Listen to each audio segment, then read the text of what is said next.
जब सती मैया ने अपना शरीर त्यागा तो भोले बाबा को वैराग्य आ गया। घर पे पत्नी है नहीं, परिवार है नहीं, कुटिया है नहीं, घर मकान है नहीं, तो क्या आएगा? वैराग्य आएगा।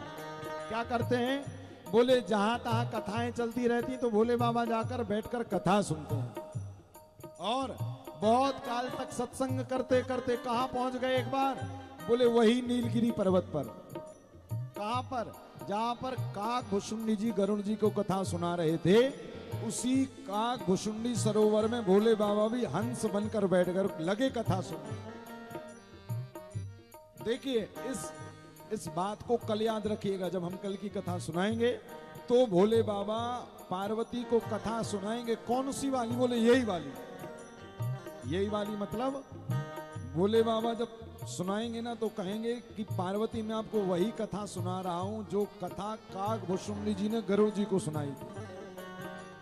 तो भोले बाबा ने कब सुन ली थी कथा?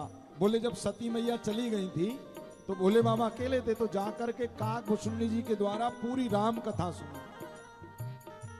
और जब पूरी राम कथा सुनी तो क्या हुआ? बोले एक दिन राम राम जप रहे थे और भोले बाबा के आगे राघव जी प्रकट हो गए। प्रगटे राम कृतज्ञ कृपाला, प्रगटे राम, प्रगटे राम कृतज्ञ कृपाला, प्रगटे राम रूप शील निधि तेज विशाला, रूप शील निधि तेज विशाला। यहाँ पर आकर राघव जी प्रकट हो गए। और जब राघव जी प्रकट हुए सो भोले बाबा गदगद हो गए। बाबा ने राघव जी के चरणों में साष्टांग दंडवत किया। बाबा ने कहा राघव जी प्रणाम स्वीकार करिए। देखिए यहाँ पर भोले बाबा अभी अभी काक भुसुंडी जी के द्वारा कथा सुनकर आए और राम जी ने यहाँ पर पार्वती के जन्म की सारी कथा बाबा को दोबारा सुना दी। क्या? किसकी कथा सुनाई राम जी ने? पार्वती के जन्म की।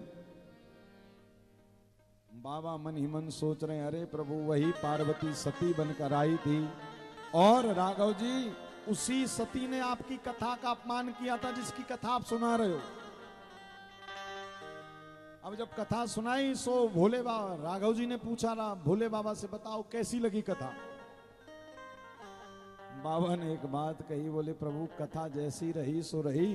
बोले कथा वाचक बड़ा सुंदर लगा। अब भाई सुनाने वाले यदि राम स्वयं कथा सुना रहे हो, बोले प्रभु कथा जैसी रही सो रही, इस बार तो कथा वाचक बड़ा सुंदर लगा। कहा प्रभु दर्शन देने का कोई प्रयोजन? कहा पहले प्रॉमिस करो जो मांगूंगा दे दोगे। बोले प्रॉमिस करता हूं, किंतु क्या मांगेंगे? तब वचन मांगा कि जाई विवाह शैल जई, यह मुहि मांगोगे। जाइए कहां पर? बोले विवाह करिए। किसके साथ? बोले दक्ष कुमारी के साथ नहीं तो राजा हिमांचल की बिटिया पार्वती के साथ। बोले बाबा ने कहा प्रभु मैं जाऊंगा विवाह करूंगा, किंतु जब विवाह होता है तो बेटी का पिता हाथ मांगने आता है। किसका? बेटे का।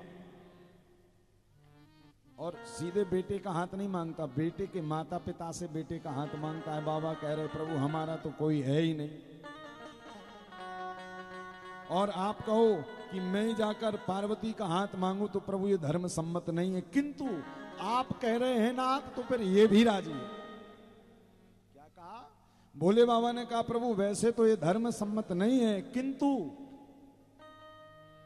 बाबा ने कहा आज्ञा सिर पर नाथ तुम्हारी, तुम सब भांति परम हितकारी। मात पिता गुरु प्रभु के वाणी,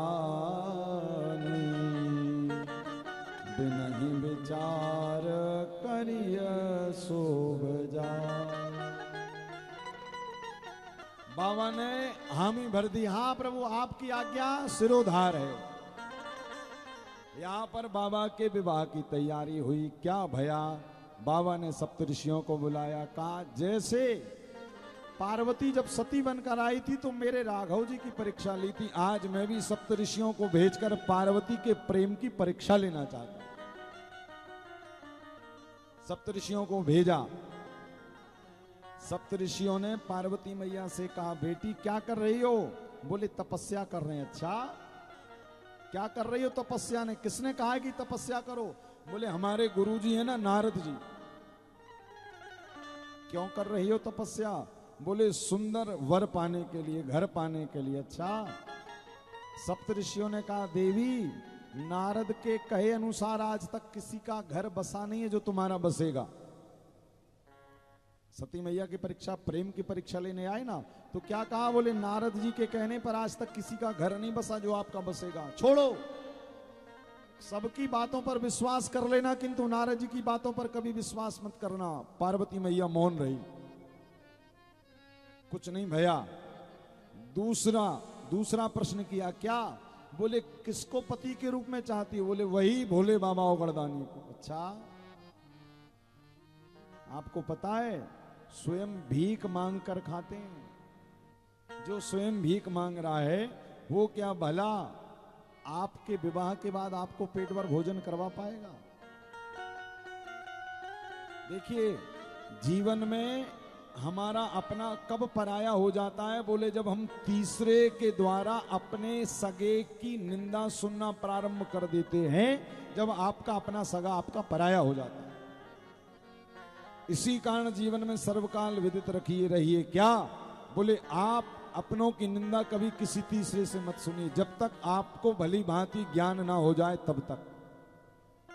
यहां पर पार्वती मैया की परीक्षा लेने आए सप्तऋषि। सप्तऋषि की परीक्षा में पार्वती मैया पास हुई। कहा, जाओ बेटी तुम्हारी तपस्या पूरी हुई, तुमको पति के रूप में भोले बाबा ही मिलेंगे। पार्वती मैया वापस आई और यहां पर भोले बाबा समाधि में बैठे हुए हैं।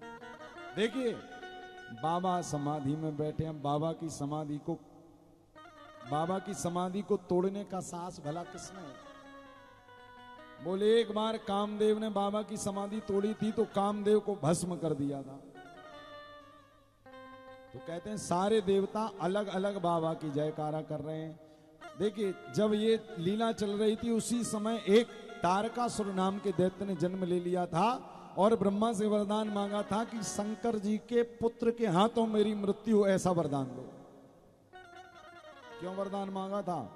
क्योंकि भोले बाबा की शादी अभी तक हुई नहीं थी और तारकासुर ने सोचा बाबा की शादी हुई नहीं तो बेटा कहां से होगा, और बेटा जब तक होगा बोले तब तक मैं सारे देवताओं पर विजय प्राप्त कर लूंगा। यहां पर सारी लीला बनी है। भोले बाबा ने शादी के लिए हाँ कर दिया है और सारे देवता बाबा का जयकार कर रहे। एक स्वर में क्या कह रहे? बोलिए विश्वनाथ भगवान की जय।